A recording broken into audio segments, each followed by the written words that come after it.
Here we go. We have a question, sum of all subset XOR totals. The XOR total of an array is defined as the bitwise XOR of all its elements and 0 if the array is empty. For example, the XOR total of this array is 2 XOR 5 XOR 6. It means XOR of all the values. We have given an array. We need to return the sum of all total sum of all XOR totals for every subset. Subset with the same element should be counted multiple times. So we have given this array and 1 is a subset, 3 is a subset, 1 3 is a subset. In this 5 is a subset, 1 6 5 1, 5 6 1 6 and 5 1 6. So there are many subsets. So this question is very simple. We just need to figure out all the subsets and while finding the subsets on the same time we need to find the XOR, right?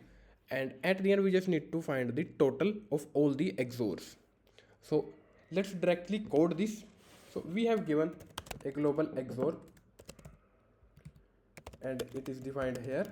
Next is this subsequence or subset, right? So what we have index and nums, and at the end just return the total.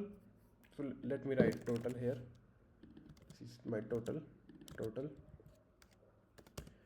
and its return type is void. Then we have index and element. If index reached the last index is out of bound, then just we need to calculate the current subset XOR. So we need XOR. So this is current.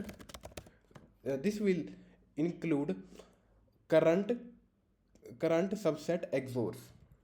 So after adding this, just return 0. And as always, we just need to consider and not consider case. Current XOR current value. So I am considering.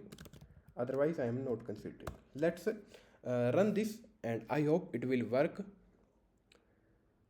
And let me connect to the internet.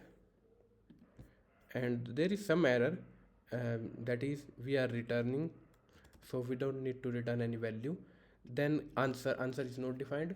The variable name is total.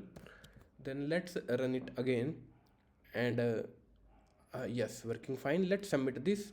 In between, let's talk about time and space complexity. In this we are just finding all the subsequence, so it will be 2 raised to power n, and time complexity is order of n. That's all. Thank you all for watching.